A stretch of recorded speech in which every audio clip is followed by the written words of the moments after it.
Baik, terima kasih eh, Ibu Rina atas waktunya. Bismillahirrahmanirrahim. Assalamualaikum warahmatullahi wabarakatuh. Selamat datang Ibu Waalaikumsalam. Alia Sopaka, walaupun jauh di Lingjung, tetapi Alhamdulillah hari ini bisa terlaksana pengabdian kepada masyarakat secara hibrid ya Ibu ya. Baik Ya, Ibu-Ibu, Ibu Alia ini adalah beliau sarjana kebidanan, apa namanya, beliau tadi sudah disampaikan nama lengkapnya Ibu Alia Sopaka Permana Dita, sarjana gizi, RD. Beliau lahir di Bandung tahun 73, kemudian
Ibu Alia, itunya masih di unmute, belum dibuka. apanya Bu? Oh ya sudah. Barusan Bu Imasnya ke unmute, jadi nggak kedengeran. Oh iya, baik ya. Eh, Ibu Alia tuh bekerja di Rumah Sakit Muhammadiyah tuh dari tahun berapa ya Bu? Sampai saat ini, saya lupa. Iya, saya bekerja dari tahun 1997 Bu. Betul, betul ya. Alhamdulillah ya, sudah pakarnya di Rumah Ya, Sakit Muhammadiyah Bandung. Baik Ibu-ibu, untuk wow. waktu saya serahkan apa namanya untuk pemberian materi tadi, bagaimana cara mengolah dan menyajikan makanan yang akan disampaikan oleh Ibu Alia Sopaka. Maka kepada Bu Alia saya persilakan. Baik, terima kasih Ibu Imas. Bismillahirrahmanirrahim. Assalamualaikum warahmatullahi wabarakatuh. Innal hamdalillah nahmaduhu wa nasta'inu wa nastaghfiruh wa na'udzubillahi min sururi anfusina wa min sayyiati a'malina may yahdihillahu fala mudhillalah wa may yudlilhu fala hadiyalah. Pertama-tama mungkin di sini ada Ibu Kepala Desa ya. Izinkan saya menyapa Ibu Kepala Desa Cikalong yaitu Ibu Iis Rohimah Sobana AMD. Kemudian ada Ibu Bidan Dewi Kurniawati dan tak lupa mungkin kepada tim ya Ibu Imas dan rekan-rekan dari mahasiswa kebidanan. Baik, apakah saya sudah dijadikan host untuk bisa share screen, Bu?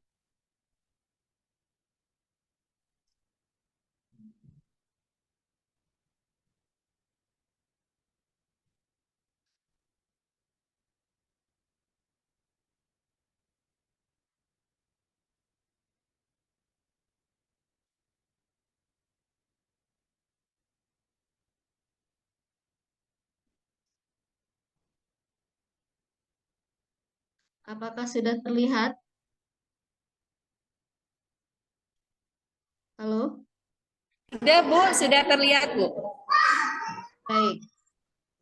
Baik, pada kesempatan ini izinkan saya diamanahi oleh Ibu Imas dan tim untuk menyampaikan cara mengolah dan menyajikan makanan untuk balita stunting di usia 2 sampai 4 tahun yang berada di Desa Cikalong, Kecamatan Cimaung, Kabupaten Bandung. Tapi tentunya sebelum menyampaikan materi ini, izinkan saya juga kemudian menyampaikan beberapa pendahuluan Apa yang dimaksud dengan stunting? Stunting itu kalau menurut WHO 2015 adalah gangguan pertumbuhan dan perkembangan anak akibat kekurangan gizi kronis dan infeksi berulang yang ditandai dengan panjang atau tinggi badannya berada di bawah standar. Jadi ini ada contoh gambarnya, ibu-ibu ya. Jadi kalau anak yang stunting itu biasanya dia akan tampak kekurangan gizi dan panjang atau tinggi badannya berada di bawah standar. Tapi kemudian pengertian stunting itu menurut WHO 2020 diperbaharui. Jadi pendek atau sangat pendek berdasarkan panjang atau tinggi badan menurut usia yang kurang dari -2 standar deviasi. Ini biasanya nanti teman-teman yang berada di puskesmas yang punya datanya ya. Jadi standar -2 deviasi itu terlihat pada kurva pertumbuhan WHO yang terjadi karena kondisi yang asupan nutrisinya tidak adekuat atau ada infeksi berulang atau infeksi kronis yang terjadi dalam 1000 hari pertama kehidupan. Jadi dari mulai awal pembentukannya ya. Nah, ini yang tadi saya sebutkan bahwa data untuk stunting itu berdasarkan panjang badan per umur atau tinggi badan per umur diperoleh dari data dari rekan-rekan puskesmas. Nah, kenapa stunting itu menjadi penting? Karena berdasarkan data Riskesdas, terjadinya peningkatan anak stunting dari tahun 2010 itu sebanyak 36% menjadi 37,2% pada tahun 2013. Tapi kemudian alhamdulillah pada tahun 2018 terjadi penurunan menjadi 30,8%. Hanya ini juga masih angka yang cukup tinggi, jadi memang jadi PR buat kita semua. Nah, di Indonesia 8,9 juta anak Indonesia tumbuhnya nggak maksimal. Bahkan 1 dari 3 anak Indonesia itu mengalami stunting. Nah, bagaimana urutan di dunia? Di dunia Indonesia adalah urutan kelima, ibu-ibu. Jadi memang angka stuntingnya cukup besar. Dan prevalensi stunting di Indonesia itu tertinggi di area Asia Tenggara. Oke, faktor penyebab stunting itu banyak faktor ya Bu ya. Ini mungkin nanti ibu-ibu sudah terpapar tentang ini. Faktornya adalah faktor dari keluarga dan rumah tangga, itu baik dari kesehatan pada saat kehamilan, jumlah keluarga ya. Jadi kalau jumlah keluarganya tambah banyak, mungkin resiko stuntingnya jadi tinggi. Jarak kelahiran yang terlalu pendek dan pola asuh. Kemudian pada saat menyusui, tidak ASI eksklusif itu juga menjadi faktor pencetus dari stunting. Atau inisiasi ASINya yang terlambat, atau ASINya yang kurang dari 2 tahun. Yang berikutnya yang terkait gizi adalah makanan tambahan atau MPASI-nya yang tidak adekuat. Lalu yang berikutnya adalah lingkungan rumah dan terjadinya infeksi. Jadi memang kebersihan lingkungan juga menjadi salah satu faktor pencetus terjadinya stunting. Nah, ini ada penelitian. Di sini penelitiannya tahun 2018. Dalam penelitian ini disebutkan faktor risiko kejadian stunting pada anak umur 2 sampai 5 tahun di Puskesmas Biromaru. Ya, jadi ini terjadi di penelitiannya ada di Palu ya, Bu. Di sini disebutkan di penelitian ini bahwa pola asuh praktek pemberian makan merupakan faktor utama terhadap kejadian stunting. Jadi penting sekali kita memiliki pola asuh yang tepat, yang baik ya Bu ya, untuk menekan angka stunting itu sendiri. Nah, di penelitian ini pola asuh yang dimaksud adalah di tabel 1 itu dinyatakan bahwa pada kelompok kasus anak yang tidak mendapatkan pola asuh praktik pemberian makan, 95% lebih banyak dibandingkan anak yang mendapatkan pola asuh praktik pemberian makan. Jadi setelah diteliti anak-anak stunting ini pola asuhnya 95%-nya tidak mendapatkan pola asuh yang sesuai. Artinya sangat penting pola asuh terhadap kejadian stunting ya. Nah, kalau tadi penelitiannya pada tahun 2018, ini penelitian sejalan dengan penelitiannya Aryastami et al. Tahun 2017, bahwa pemberian makanan komplementer yang lengkap, yang tepat, termasuk kualitas, keragaman setelah pemberian ASI eksklusif akan mendukung pertumbuhan bayi. Jadi penting kita memberikan makanan yang lengkap ya, ibu-ibu.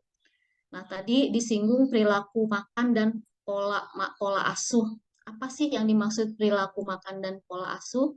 Yang pertama adalah pengetahuan, kepercayaan, dan sikap orang tua atau pengasuh. Sehingga diadakanlah acara kegiatan pengabas ini oleh Ibu Imas dan rekan-rekan. Tujuannya adalah untuk meningkatkan pengetahuan, kemudian menambah kepercayaan dan sikap mengenai pencegahan terhadap stunting ini.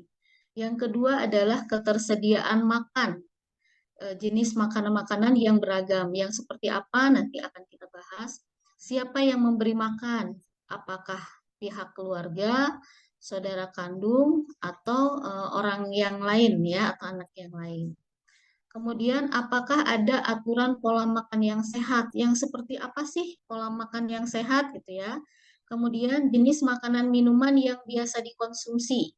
Perlu dilihat apakah yang dikonsumsi itu minuman atau makanan kemasan, ukurannya seberapa banyak, teksturnya seperti apa, karena anak 2-5 tahun mungkin sudah mengikuti pola makanan keluarga, tetapi ada beberapa sering terjadi kendala ketika teksturnya agak keras ya. Kemudian variasinya seperti apa dan kualitas makanannya juga seperti apa. Yang berikutnya terkait dengan perilaku makan dan pola asuh, kapan makanan dan snack disajikan? Sudah ada jadwalnya belum gitu ya? Sudah sesuai dengan jadwalnya? Sudah teraturkah setiap harinya seperti itu? Apakah ada jadwal makan khusus, misalnya di kondisi-kondisi tertentu pada anak-anak stunting mungkin ada beberapa jadwal makanan tambahan. Berapa lama waktu anak makan sekali makan? Ini penting. Waktu lama anak sekali makan akan berpengaruh juga terhadap penyerapan ya, ibu-ibu.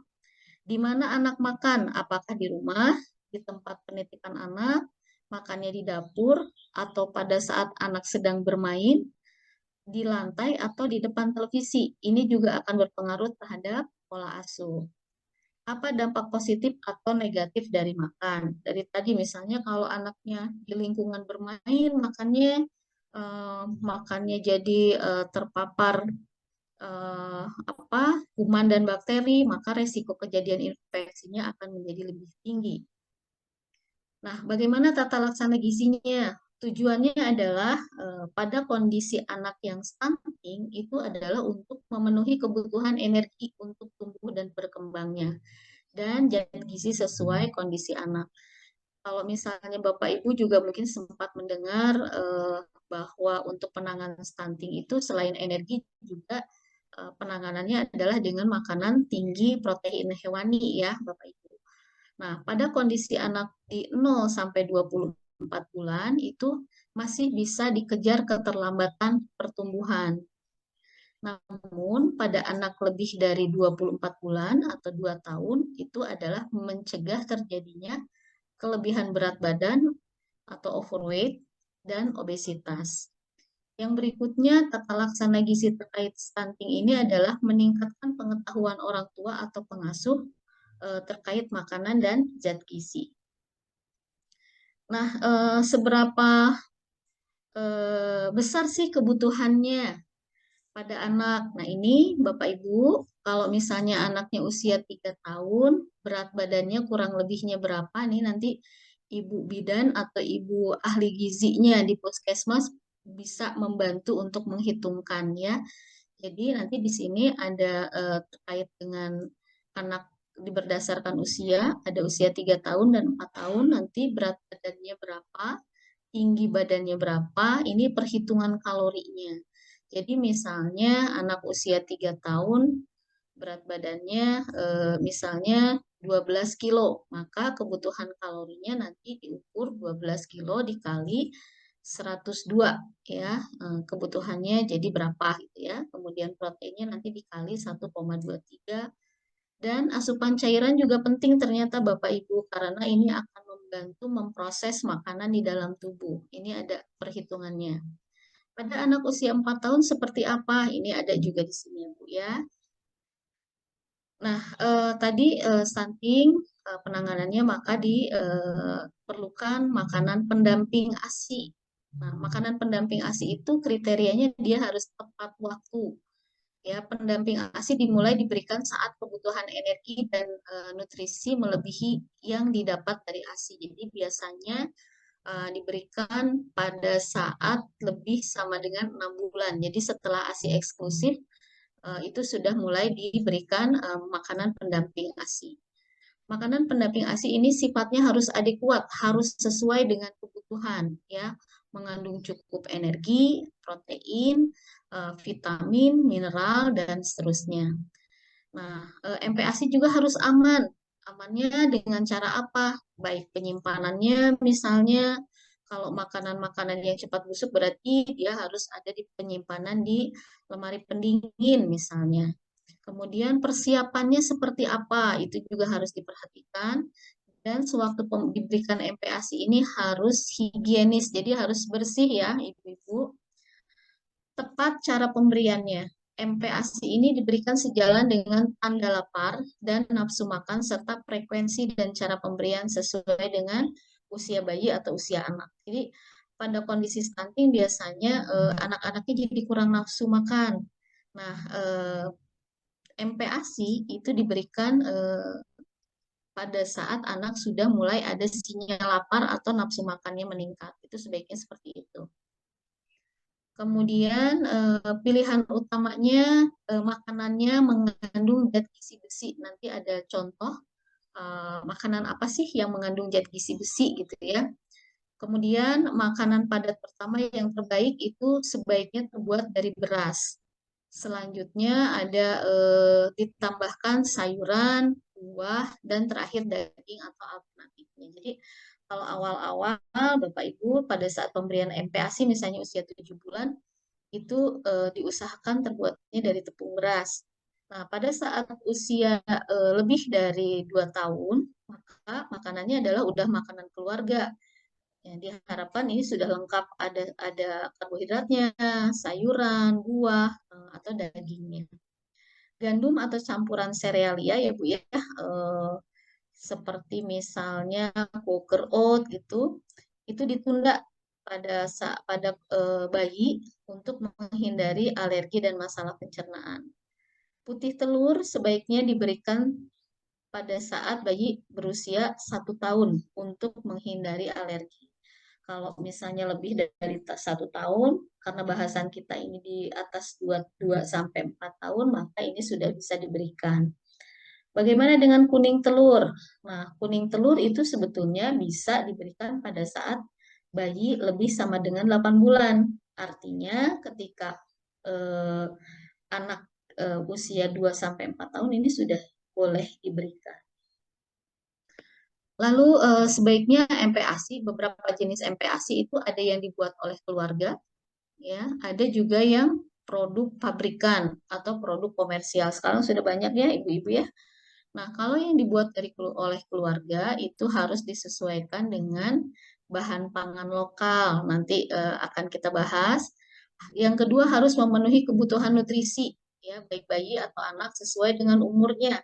Tadi kebutuhannya sudah disebutkan. Kalau anak 3 tahun, kita bagaimana cara berhitungnya. Kalau anak yang 4 tahun seperti apa. Kemudian sesuai dengan standar keamanan pangan, jadi baik cara penyimpanan bahan makanan, kemudian pengolahannya itu harus sesuai. Kelebihan dari dibuat oleh keluarga ini atau makanan produk homemade ini adalah dia lebih alami, jadi hmm, makanannya makanan yang dari segar kemudian diolah sendiri. Yang kedua, jenis MPASI ini adalah produk pabrikan atau komersial. Keunggulannya apa? Biasanya mudah disiapkan, lebih hemat waktu, dan nutrisinya sesuai dengan kebutuhan pada bayi atau pada anak. Ini sebagai pengetahuan aja bentuk makanan. Kalau misalnya 0 sampai 6 bulan itu sebaiknya ASI eksklusif. 6 sampai 8 bulan itu biasanya makanannya bentuknya lumat ya Bapak Ibu. Bapak Ibu ada bapaknya nggak nih? Ini biasanya tadi disarankan masuk dulu tepung beras. Lalu pada usia 9 sampai 11 bulan itu makanannya udah makanan lunak, jadi sudah agak bertekstur. Ketika anaknya sudah berusia 12 sampai 23 bulan, itu bisa makanan keluarga. Artinya, ketika anaknya berusia 2 sampai 4 tahun itu sudah sesuai dengan makanan keluarga. Nah, ini tadi dari tekstur, kemudian bagaimana dengan frekuensinya? Anak dengan usia lebih dari 2 sampai 4 tahun itu frekuensinya hampir sama dengan usia 12 sampai 23 bulan, bisa 3 sampai 4 kali per hari. ASI nanti kalau disarankan kalau ketika anaknya stunting ASI bisa diberikan lebih dari 2 tahun. Tapi ini kondisional ya. Kemudian tergantung nafsu makannya dapat diberikan juga selingan 1 sampai 2 kali selingan. Nah, jumlah rata-ratanya seperti apa? Kurang lebih 3/4 sampai 1 mangkok ya. Nanti ada contohnya. Kemudian yang berikutnya MPASI diberikan makanan dengan pola seimbang dan bervariasi. Jadi nanti misalnya hari ini untuk protein hewaninya bisa ayam, besoknya ikan, besoknya lagi daging, besoknya telur misalnya. Kemudian untuk kacang-kacangan bisa mungkin hari ini bisa tahu, besok tempe, besoknya kacang-kacangan. Jadi yang diberikannya adalah bervariasi dengan pola yang seimbang. Yang berikutnya ketika makanannya bervariasi, diharapkan makanannya bisa lengkap secara zat gizinya, ya. Kemudian makanan yang diberikan sama dengan makanan keluarga kalau anaknya berusia 2 sampai 4 tahun. Bila makanan padat tidak optimal dikonsumsi, bisa ditambahkan dengan suplemen yang diberikan lewat mulut ya. Biasanya suka ada ya makanan tambahan. Kemudian frekuensi makan sering dengan porsi sesuai dengan kapasitas lambung anak. Pada anak-anak stunting biasanya anaknya akan kurang nafsu makannya dalam jangka waktu lama sehingga walaupun dia nafsu makannya sudah meningkat, daya terimanya tidak akan sama dengan anak-anak yang normal. Nah, cara mengolah dan menyajikan makanannya seperti apa? Prinsipnya adalah harus beraneka ragam ya, tadi sudah disebutkan di atas, beraneka ragam baik pada makanan utama ataupun makanan selingan. Ini disamakan dengan makanan keluarga. Beraneka ragam seperti apa? Yang pertama mungkin itu ada kandungan sumber karbohidratnya, bisa berupa beras, bisa berupa gandum, jagung, umbi-umbian seperti ubi dan singkong, lalu juga bisa bentuk berupa tepung.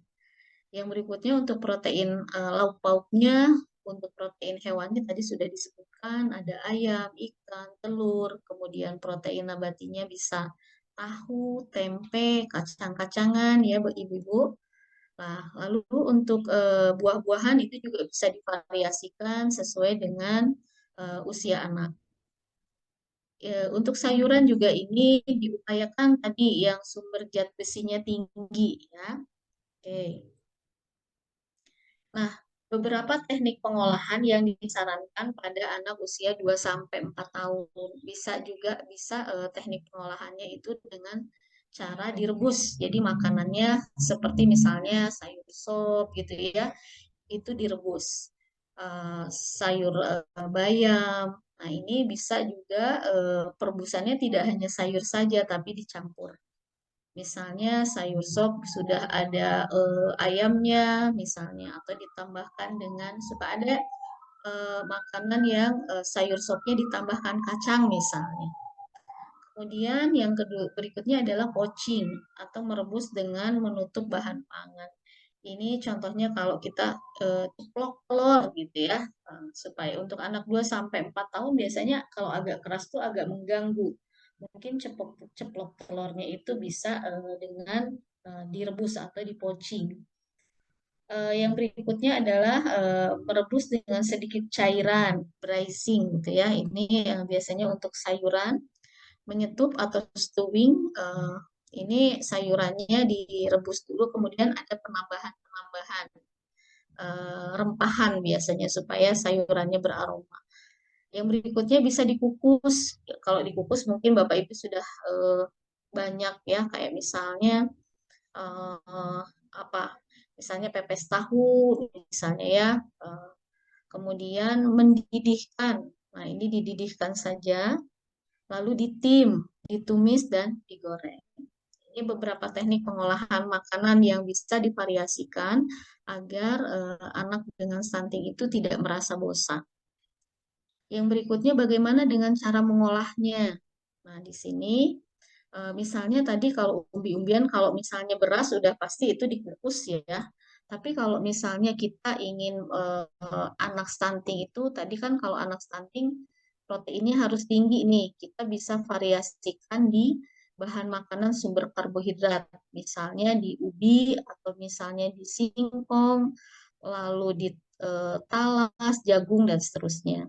Bagaimana cara meningkatkan asupan protein? Kalau ubi misalnya bisa dibikin talam, kemudian ditambahkan ebi misalnya ya. Nah, keunggulan dari ubi ini apa sih gitu ya?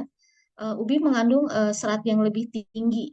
Jadi ini bagus untuk mengontrol kesehatan dan proses metabolisme di dalam tubuh. Ubi juga mengandung vitamin B1 yang lebih tinggi supaya nanti karbohidrat sebagai sumber tenaganya bisa dimetabolisme, bisa diproses dengan lebih baik. Mengandung flavonoid, fenol, alkaloid ini sebagai antioksidan yang bisa meningkatkan sistem kekebalan tubuh. Nah, bagaimana dengan singkong? Singkong ini mengandung kalium ya untuk bisa mengontrol di sini sih sebetulnya untuk tekanan darah, namun pada anak ini bisa juga membantu untuk menyehatkan jantung ya. Kemudian mengandung profit A, vitamin C ini sebagai antioksidan untuk sistem imunitas. Jadi kalau pada kondisi stunting, sistem imunitasnya penting sekali dijaga. Nah, berarti selain kita memberikan makanan nasi, juga bisa ubi dan singkong ini sebagai alternatif pemberian makanan sumber karbohidrat dalam rangka meningkatkan sistem kekebalan tubuh. Provitamin A yang ada dalam singkong juga ini berfungsi untuk membantu terkait dengan kesehatan mata. Karena pada kondisi stunting biasanya kesehatan mata juga suka terganggu. Ini beberapa contoh menunya, ada saus singkong, ada getuk, ada lemet, ya, ada tiwul. Mungkin kalau tiwulnya nggak terlalu manis bisa ditambahkan protein hewani. Atau di apa pengolahan ubi jalar atau singkong tapi dipanggang. Ini bisa divariasikan dengan ayam, misalnya dengan ebi atau dengan ikan. Nah, cara mengolah protein hewani itu kan banyak ya Bu ya. Ada ayam, ikan, kemudian untuk anak-anak sebetulnya bisa juga ditambahkan ati. Dia berfungsi untuk mencegah atau untuk meningkatkan kadar hemoglobin supaya anaknya tidak terjadi anemi. Ini penting sekali pada kasus-kasus stunting yang biasanya kadar Hb-nya rendah.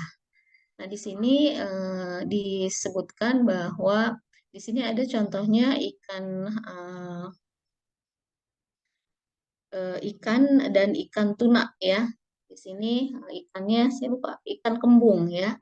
Ikan kembung ini bagus, dia mengandung omega 3, kemudian vitaminnya eh, hampir lengkap ya, memenuhi 97% kebutuhan harian, kalori dan proteinnya juga tinggi, dan asam lemak yang baiknya juga lumayan, 2,34. Yang sebelahnya adalah ikan salmon, ini ikan yang mahal ya. Eh, ini hampir menyamai. Jadi kita punya pangan lokal yang sebetulnya unggul. Kalau biasanya kan kita suka beli ikan salmon khusus yang harganya lumayan tinggi, tapi ternyata komposisinya itu mirip dengan ikan kembung yang kita punya gitu. Jadi ikan kembung tidak kalah unggul dibandingkan ikan salmon.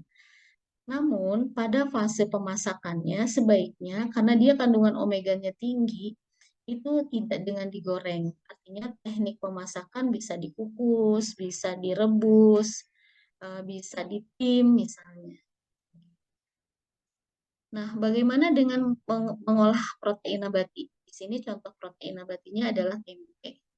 Tempe, seperti kita tahu keunggulannya banyak ya. Ini merupakan fermentasi kacang kedelai yang akan menghasilkan kandungan asam amino dengan nilai cerna yang lebih baik ya. Kemudian tinggi kadar kalsium, zinc dan ini mendukung untuk pertumbuhan. Pengolahannya juga gampang, bisa direbus, dikukus, ditim, kemudian teksturnya biasanya langsung mudah untuk dikonsumsi. Biasanya tempe ini mudah ditemukan di berbagai wilayah di Indonesia, jadi muatan pangan lokal yang bisa diberdayakan untuk membantu mengatasi stunting. Yang berikutnya adalah kacang merah. Ini biasanya jarang dikonsumsi atau jarang dikonsumsi rutin seperti tahu atau tempe ya. Padahal kacang merah ini keunggulannya dia mengandung protein juga, berkontribusi untuk memberikan tambahan zat besi. Jadi kalau pada stunting kan biasanya kita concern di zat besi ya, ibu-ibu. Nah, di antaranya sumbernya ada pada kacang merah ini ya. Tapi tentu zat besi saja tidak cukup. Itu harus juga dikonsumsi terkait dengan vitamin C sebagai uh, zat yang membantu penyerapan dari zat besi tersebut. Nah, kacang merah ini selain tadi zat besi juga mengandung magnesium, vitamin B1, kalsium, dan asam folat. Pengolahannya bisa direndam kalau kacangnya kering, biasanya direndam terlebih dahulu ya, kemudian direbus, kemudian nanti bisa dicampurkan ke bahan makanan. Nah, di sini banyak dikonsumsi di masyarakat di Jawa Barat dalam bentuk sayur kacang merah ya.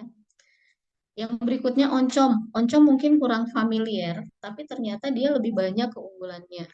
Ini oncom merupakan fermentasi dari Neurospora intermedia ya atau Cytopila.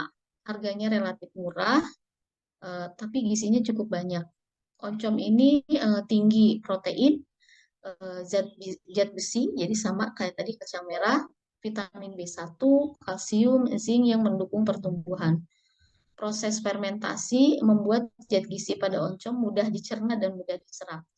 Tapi mungkin karena sebagian kita jarang memperkenalkan gitu ya, padahal sudah ada yang tren itu kayak tutuk oncom ya, pepes oncom sebetulnya bisa dibuat variasi karena eh, anak-anak stunting dengan usia 2 sampai 4 tahun kan sebetulnya udah bisa makanan keluarga. Jadi makanan orang dewasa kayak nasi tutuk oncom tuh sudah bisa sebagai alternatif. Pengolahannya juga gampang, bisa direbus, dikukus, ditim. Kemudian mulai bisa dikenalkan sebetulnya oncom ini pada usia lebih dari 8 bulan ya. Tapi berarti pada anak 2 sampai 4 tahun ini lebih aman. Oncom ini merupakan pangan olahan Jawa Barat ya. Di sini bisa berupa pepes oncom, tumis oncom, tutuk oncom, ulu kutok dan seterusnya.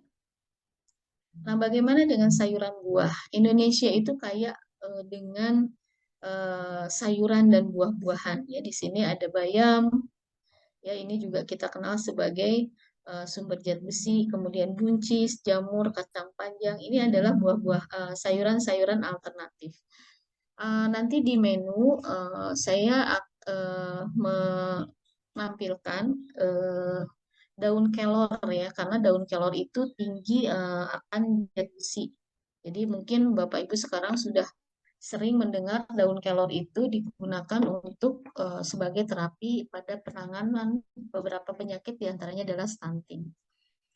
Nah, ketersediaan sayur yang banyak sepanjang waktu sebetulnya tidak menjadi kendala harusnya pada pemberian pada anak karena ini mudah ditemukan ya. Ketersediaan buah lokal juga di Indonesia juga sekarang sudah banyak ya, ada stroberi, semangka, melon, bahkan kalau stroberi kita bisa tanam di halaman sendiri ya, lebih mudah gitu ya perawatannya. Nah, sayuran dan buah ini merupakan sumber serat yang bagus untuk kesehatan tubuh, kalium, vitamin C tadi yang membantu penyerapan zat besi, kemudian berbagai macam fitokimia ya yang berfungsi untuk antioksidan ini meningkatkan sistem imunitas tubuh, lalu ada kandungan vitamin dan mineral yang lain. Ini adalah saya sajikan beberapa contoh, tapi kalau misalnya Bapak Ibu ingin lihat cara membuatnya, ini saya sertakan juga YouTube-nya. Jadi kalau di sini mungkin waktunya juga nggak akan cukup, jadi Bapak Ibu nanti bisa langsung melihat di link YouTube-nya. Di sini ada contohnya adalah sup jagung manis dan wortel. Di sini teksturnya sudah tekstur kasar, tapi insya Allah lebih mudah untuk dikonsumsi oleh anak usia 2-4 tahun. Nah, sup jagung manis dan wortel ini isinya ada jagung serut, ada wortel, ada ayam rebus sebagai sumber protein hewani. Jadi, untuk penanganan stunting ini penting sekali kita menambahkan sumber protein dalam hal ini adalah protein hewani. Ya.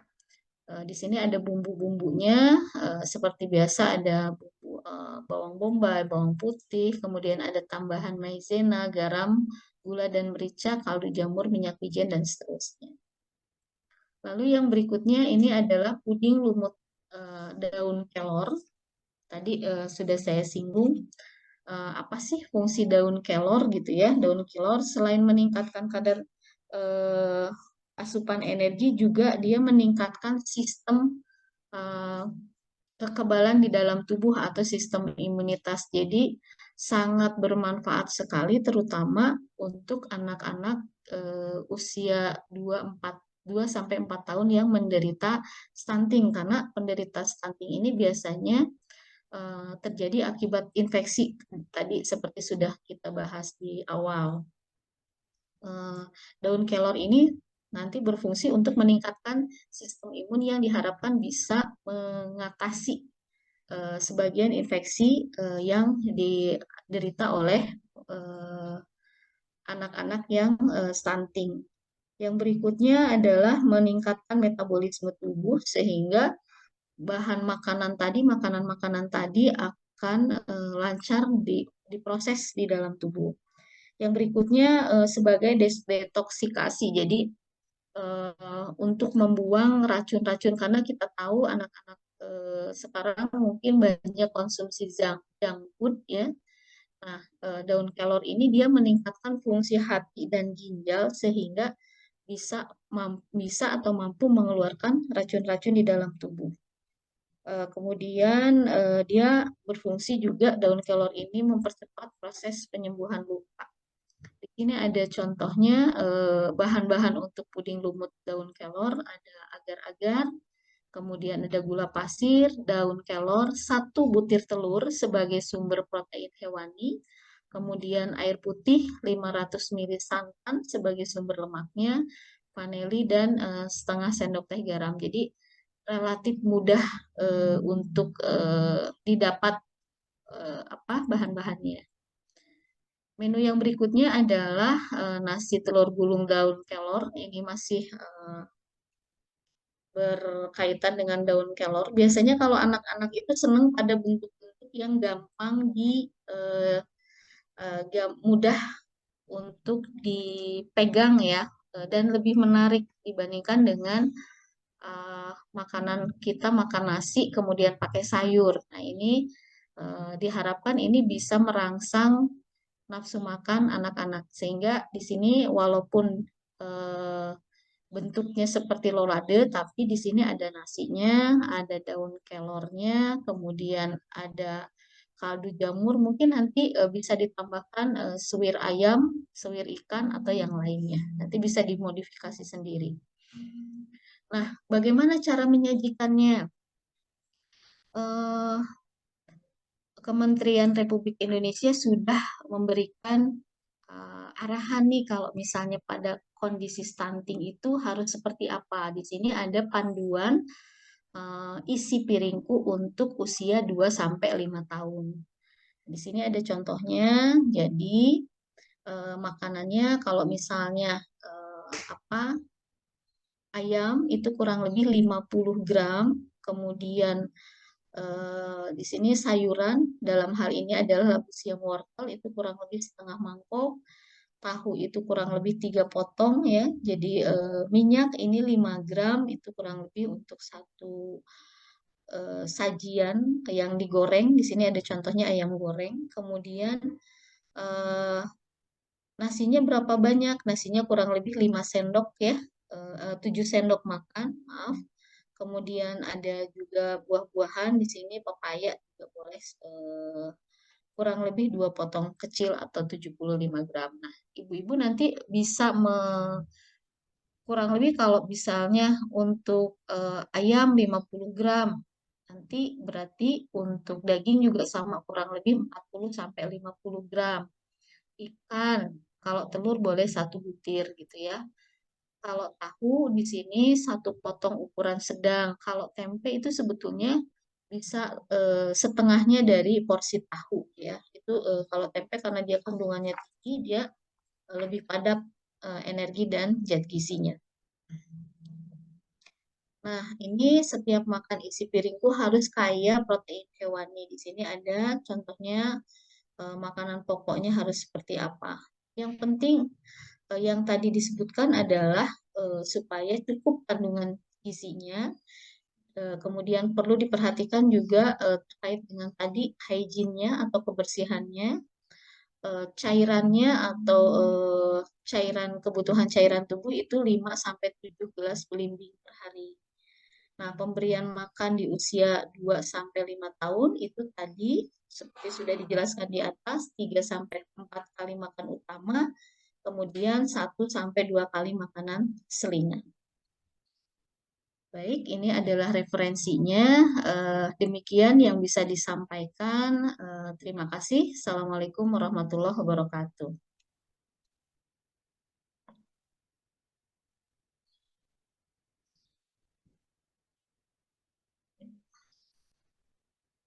Bangga kepada Alhamdulillahirobbilalamin dari Pak Sirot, Ibu Alia begitu singkat, padat, tapi bisa dipahami. Ibu-ibu bisa dipahami?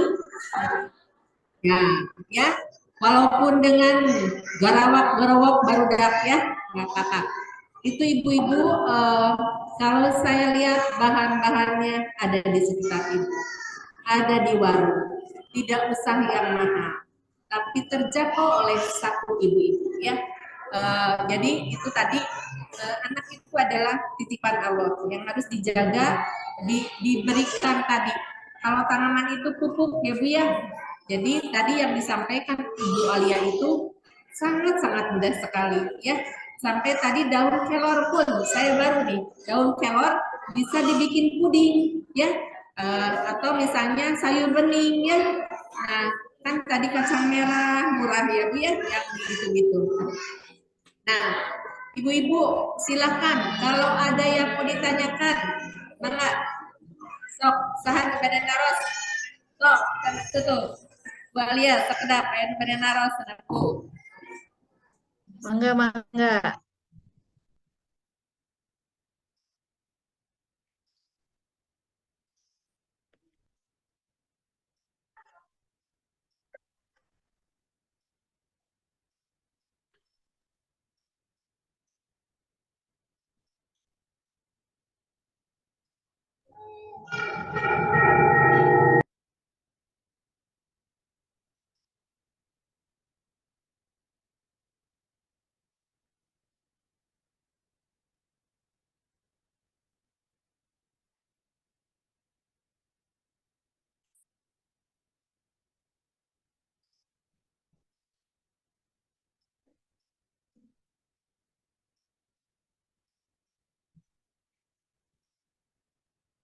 Bu, di unmute, Bu.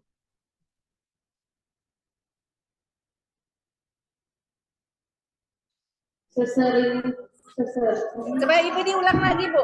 Ibu diulang lagi. mohon dijelaskan maksud dari frekuensi makan sering dengan porsi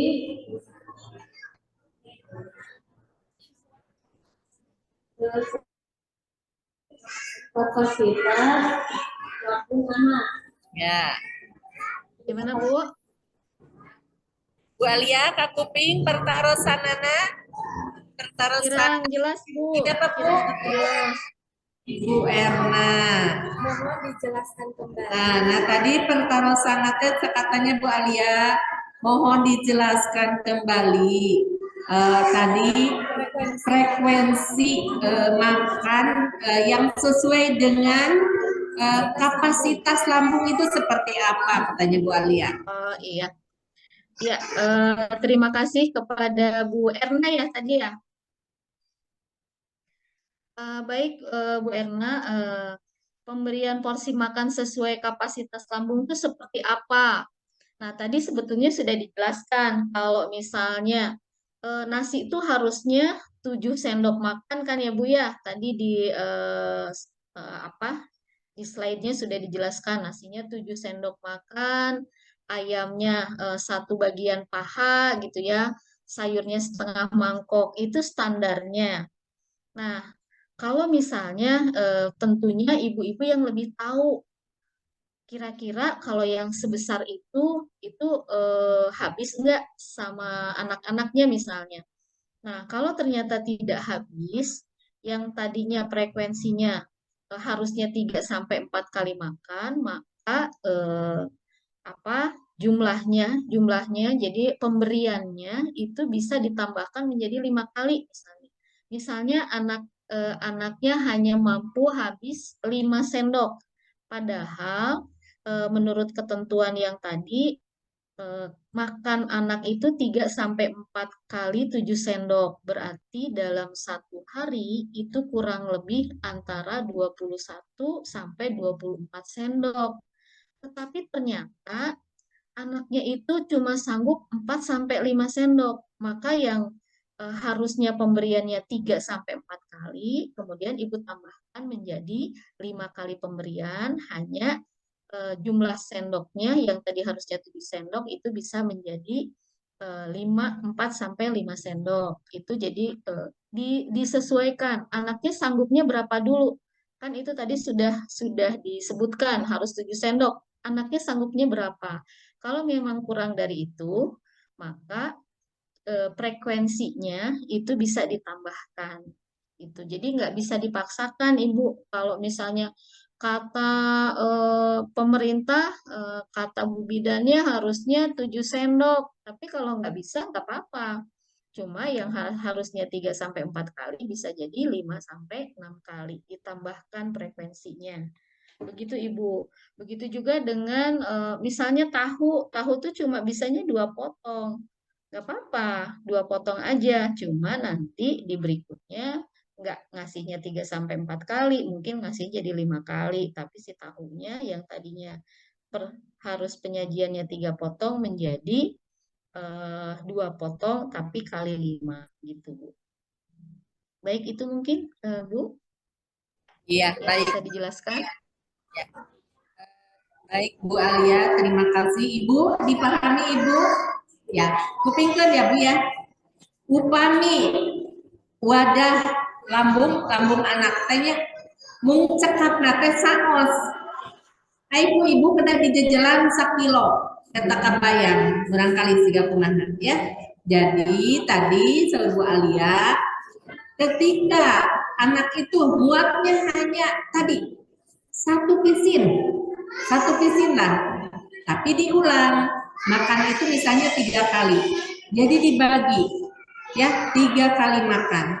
Jadi ibu tuh pengen maksa kenya budak baru dipolotokan udah seet sapiring karunya atau ya kasihan anak itu. Jadi tidak jangan dipaksakan karena tadi ada wadahnya itu sudah diatur. Ini hanya cukup anak 2 tahun ini isi perutnya itu sekali makan itu hanya 1 pisin atau 1 ons. Jadi ibu tidak boleh memakan. Jadi ketika anak kenyang ya sudah.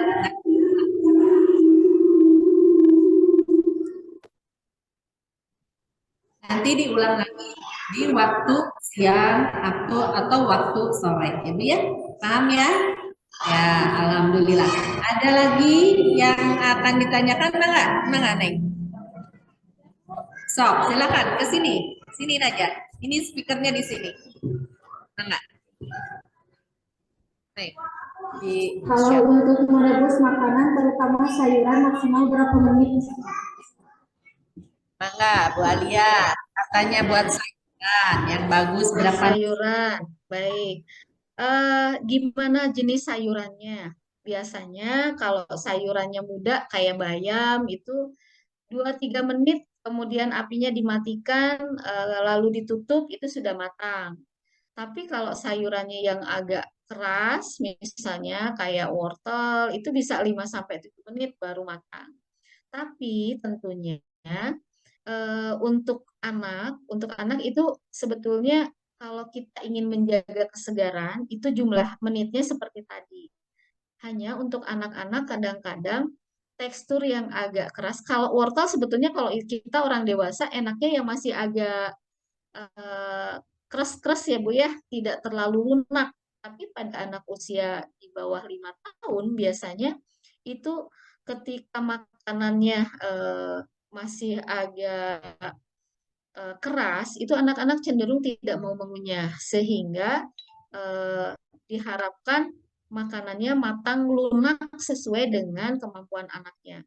Pada saat nanti setelah anaknya terbiasa mengkonsumsi sayuran, karena sayuran ini biasanya yang paling sulit untuk dikonsumsi buat anak-anak ya ibu-ibu paling tidak mau tuh anak-anak konsumsi sayuran biasanya gitu ya. Jadi diharapkan pada menu-menu anak, walaupun tadi sudah sama dengan menu biasa, itu kita modifikasi.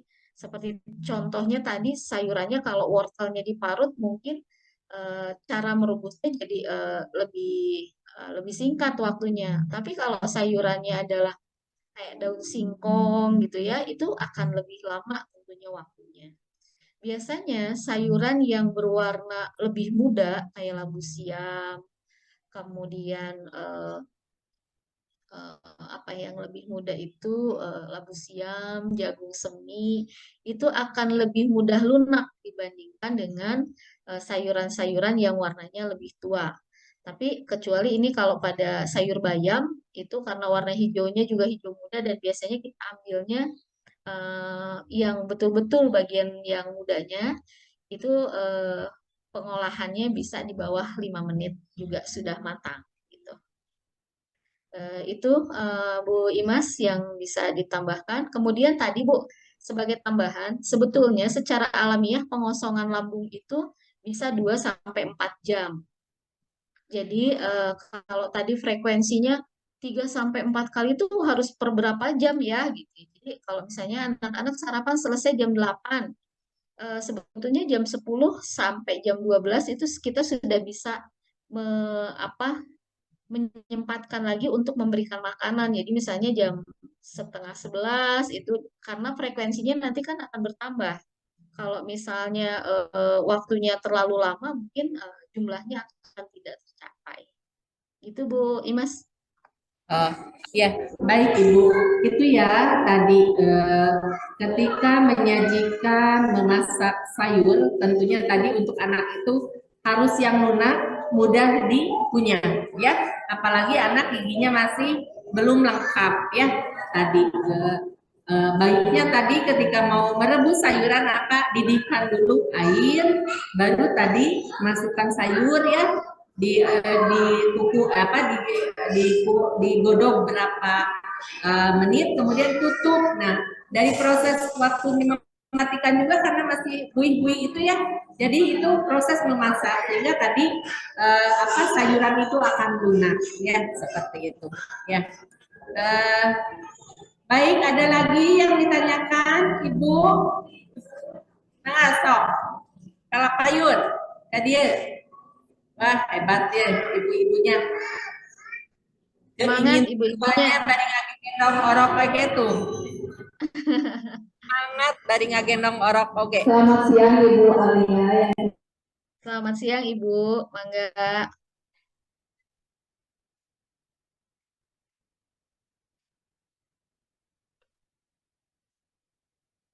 Di unmute suaranya di unmute. Sekarang dia Bentar, umur diulang lagi tadi. Ya, tadi saya ke pencet ini. Ya, enggak.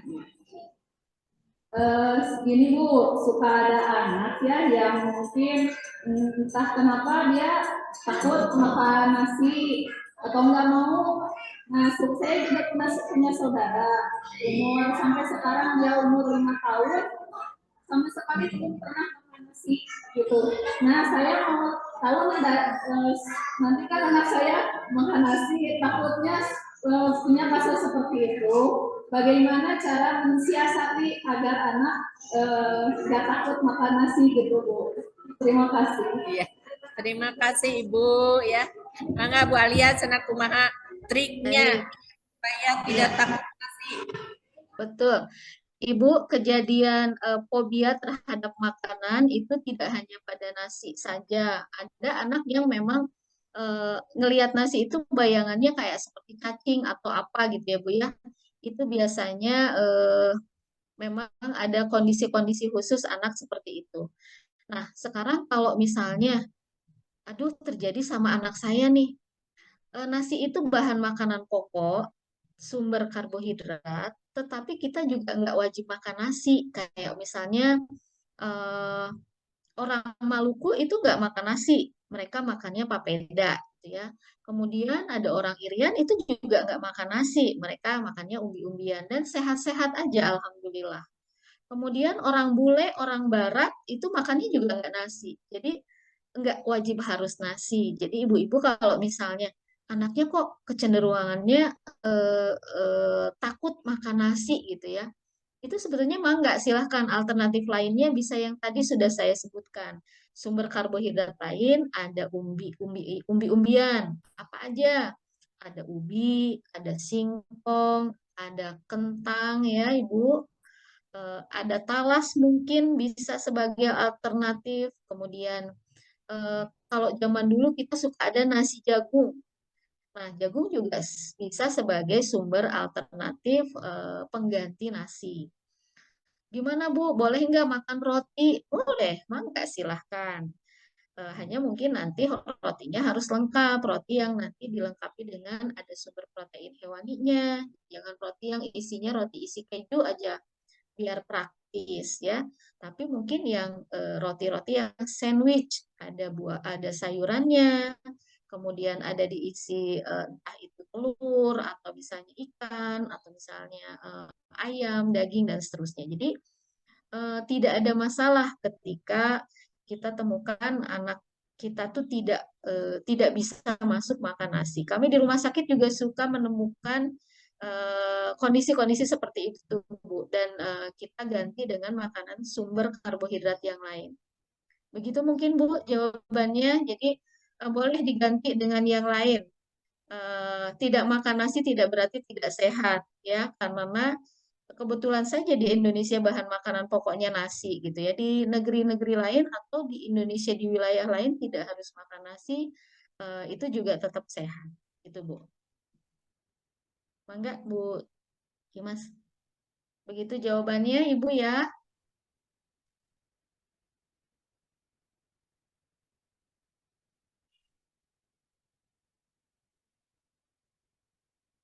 Mangga Teh Rina barangkali bisa. Ini Bu Imas kayaknya delay.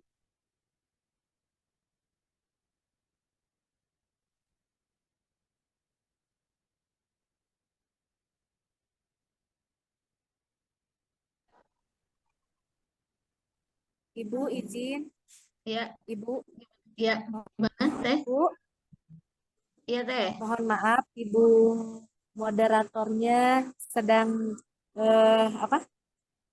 mengalihkan jaringan, Ibu. Ya, terlempar ya kayaknya ya. Ya, Iya. Ya, Mangga, gimana barusan jawabannya? Apakah ada pertanyaan lain? Mungkin bisa dihandle sama Teh Rina.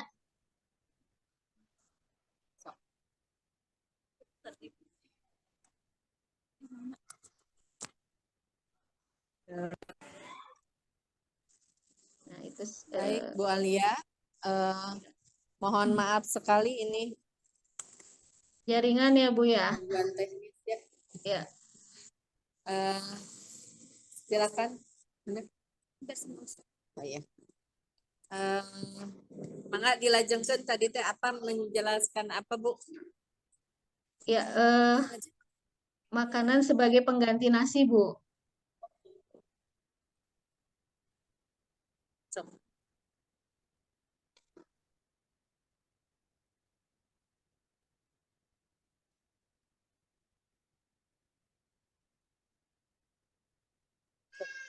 Eh, ba- Baik, Ibu, apa namanya?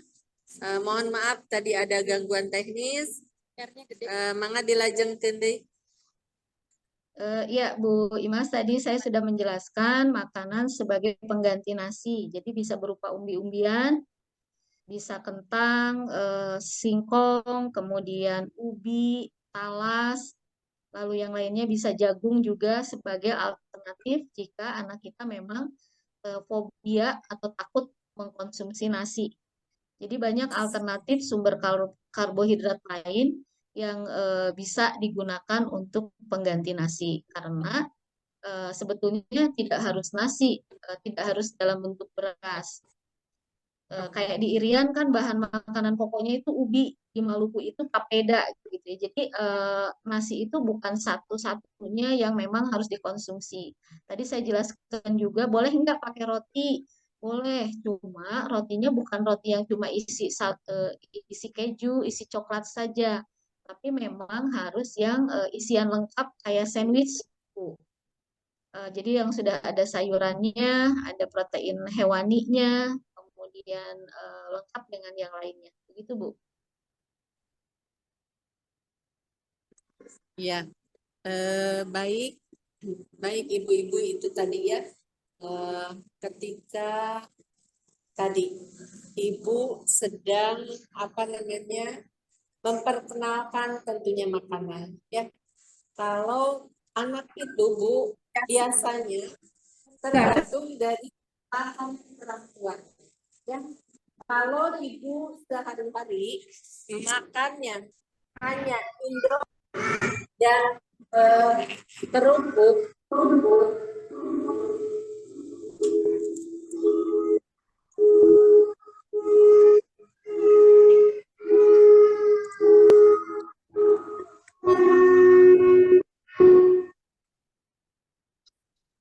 gandeng.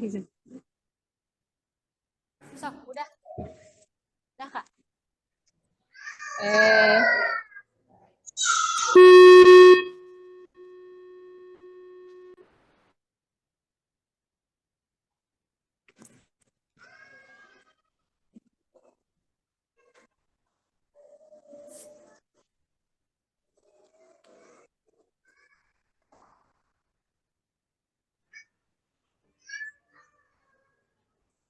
Baik, Ibu tadi ya apa anak anak akan mengikuti bagaimana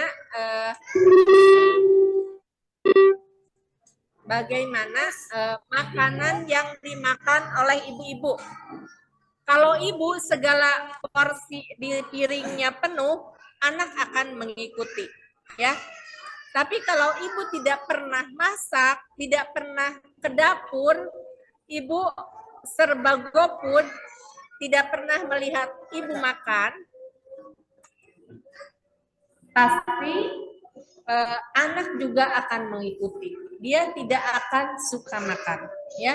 Jadi tadi kalau yang saya pernah apa namanya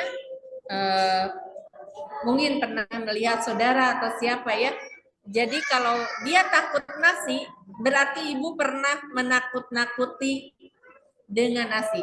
Bahwa di nasi itu akan seperti ini, kalau tidak makan nasi itu akan seperti ini, sehingga anak itu merasa jijik atau takut ketika memakan nasi. Jadi intinya ibu perlihatkan cara makan yang baik kepada anak, sehingga nanti anak juga akan mengikuti kebiasaan makan dari ibu, ya seperti itu. Baik, ada lagi yang ditanyakan? Ya, silakan.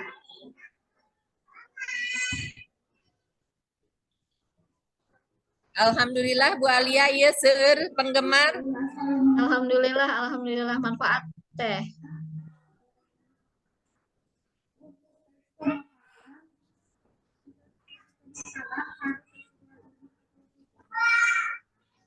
Suaranya kurang jelas.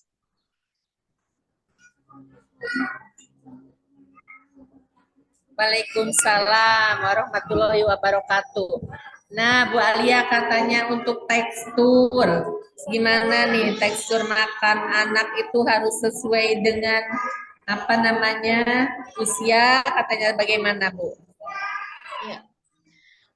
Sebetulnya kalau tekstur itu tadi sudah dijelaskan ya di paparan tadi. Kalau misalnya usianya 6 sampai 8 bulan berarti teksturnya lumat, betul-betul halus. Nah, ketika 8 sampai 10 bulan itu harus sudah bertekstur. Kenapa harus sudah bertekstur? Itu supaya nanti di mulut kita mulut anak kita itu terbiasa mengkonsumsi makanan yang ada teksturnya. Dan ini sebetulnya nanti berpengaruh terhadap artikulasi, Bu. Jadi suka ada anak yang dia bicaranya terlambat, itu salah satu di antaranya adalah karena tidak dikenalkan dengan tekstur. Biasanya kalau anak usia 9 bulan dicoba makanan yang bertekstur, yang udah ada gerinjil-gerinjilnya, itu suka kayak mau muntah lagi. Nah, sebetulnya kita sebagai orang tua tidak berhenti mencoba. Jadi bukan ada yang sampai 1 tahun itu masih diberikan tekstur Nestle. Sebetulnya itu kurang tepat. Jadi kalau misalnya usia 8 sampai 10 bulan itu sudah harus tim saring. Nah, tujuannya tadi supaya bentukan mulutnya juga itu akan terbentuk dengan baik sehingga si anaknya ketika berbicara tidak akan mengalami perlambatan bicara. Jadi penting sekali mengenalkan tekstur. Tadi seperti apa teksturnya? Sebetulnya kalau usia anak sudah di atas 1 tahun, itu teksturnya sudah seperti makanan keluarga. Nah, kecuali tadi kadang-kadang anak kalau misalnya kayak di kita mah mun urang mah nyakrek gitunya. Nah, anak-anak biasanya agak kurang suka tuh yang memang harus harus teksturnya agak keras. Biasanya anak-anak dibuat lebih lunak. Kemudian kita orang tuanya juga seperti ayam. Ayam mungkin kalau ayam goreng agak lebih sulit mengunyah anak gitu ya. Nah, kita bisa ayam gorengnya disuwir atau dipotong lebih kecil lagi. Jadi perbedaan tekstur sebetulnya di usia 6 sampai 8 bulan, 8 sampai 10, 10 sampai 12. Nah, di atas itu lebih dari 1 tahun teksturnya sudah tekstur seperti makanan keluarga. Begitu, Bu.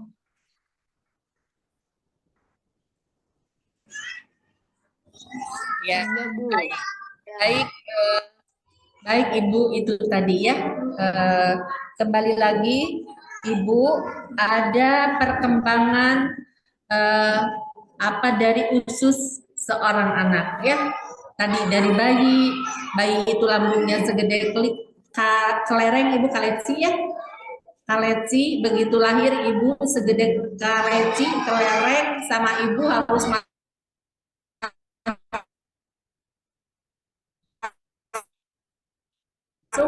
susu sabotol. ASI yang keluar, kolostrum hanya paling banyak juga 3 sampai 5 cc, sama ibu dipaksakan harus masuk 100 cc misalnya. Kasihan bayi ya, pokoknya olap, pipisnya sering, cepat penuh, cepat keluar ya, seperti itu kalau bayi. Nah, balik lagi kepada tadi anak balita. Balita itu sama perkembangannya, Bu. Jadi tidak bisa dipaksakan tadi dengan ini mah harus makannya kayak saya dan masaknya sekali, nggak mau bermacam-macam, tidak mau menyediakan anak makanan untuk anak. Tadi ibu harus bisa membedakan usia berapa tahun, makanannya yang harus dikonsumsi oleh anak ibu itu tadi, sehingga tadi perkembangan dari pencernaan, kemudian fisik, semua penyerapan makanan itu menjadi baik dan tadi berpengaruh kepada perkembangan fisik ataupun motorik kasar, halus, perkembangan otak, semuanya ya. Jadi ibu tadi harus menyesuaikan. Bahannya tidak susah. Kalau ibu gaduh balong, lauk ya gampil, tidak membeli. Kalau ibu tadi ada makanan ikan laut di warung, murah ya Bu ya, ibu bisa beli. Ada sayuran, ada buah pepaya, ada buah mangga di rumah, ada buah-buahan yang tadi bisa dikonsumsi oleh bayi, oleh balita ya tentunya. Tadi sayuran dan sebagainya. Sehingga tadi yang seperti Ibu Alia sampaikan, bahwa tadi ibu lihat dulu usianya ya, sebelum tadi ibu tadi mengolah dan menyajikan makanan itu harus seperti apa supaya tadi bisa diserap dengan baik, kemudian bermanfaat, berpengaruh kepada perkembangan balita ibu ya, seperti itu. Mangga ada lagi? Sudah cukup? Ibu bisa dipahami hari ini, pertemuan hari ini dengan saya dan tim dan juga Bu Alia, pakarnya. Sudah paham ya Bu ya? Ya, alhamdulillahirobbilalamin. Bu Alia, parantos sana cekap Bu, tadi ilmunya. Ya, alhamdulillah ya. Tadi semoga Ibu pulang ke rumah, Ibu langsung tadi. Alah gering tadi ge contona aya eta pira oge sayur jagung manis sareng wortel diparut. Raos urang ge nya punya dituangna. Dicampur sarang kentang, misalnya seperti itu ya. Banyak variasi makanan yang disajikan oleh Ibu Alia. Insya Allah mungkin tadi saya nanti izin dulu kalau ibu-ibu mau di kopi nih PPT-nya mungkin Bu Alia ya nanti ya, boleh saya izin boleh. ya. Boleh Bu. Nah boleh katanya, alhamdulillah. Nanti saya printkan, bisa difotokopi ya. Nanti saya titipkan sama Ibu Bidarina ya, seperti itu. Baik Ibu, karena sudah sore, Ibu juga nanti harus menyiapkan makanan bukan saja untuk balita Ibu, tapi juga baduta,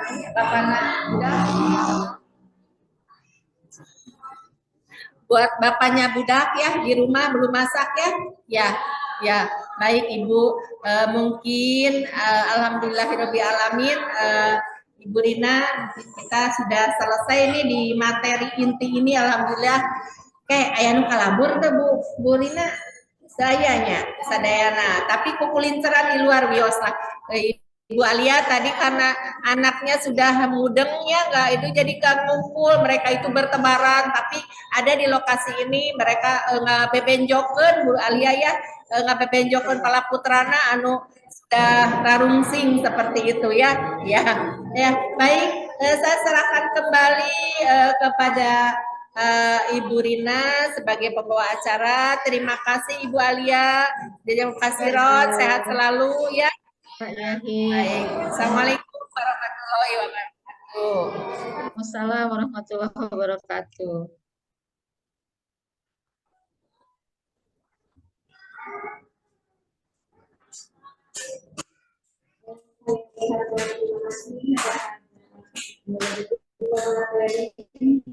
Ibu Alia Sofaka Tema dan SD 2 RD dan juga ibu moderator kita, Ibu Ina Masdinarsa, yang telah memimpin diskusi kita pada kesempatan sore hari ini.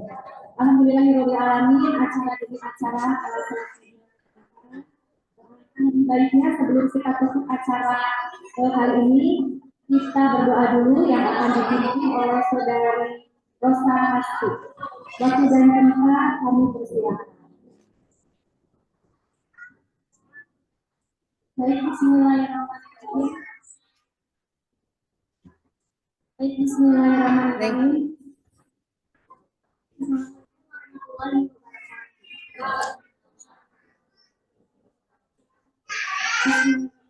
Allahumma qina min khasyatika ma tahulu bainana wa baina ma'siyatika wa min ta'atika ma tuballighuna bihi nubihi alaina wa masya ibadahnya. Allahumma matina bi asma'ina wa absarina wa ahyaitana al-huwarika minna wa al-huwarika alama adana wa batina fidini wa taj'alna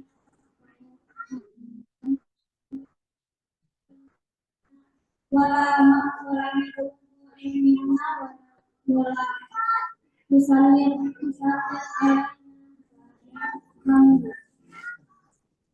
Rabbana ighfir lana sabrana wa thabbit aqdamana wa fil akhirati hasanah wa qina adzaban subhana rabbika wa salamun ala mursalin walhamdulillahi rabbil alamin. Al-Fatihah. A'udzubillahi minasyaitonir rajim. Bismillahirrahmanirrahim.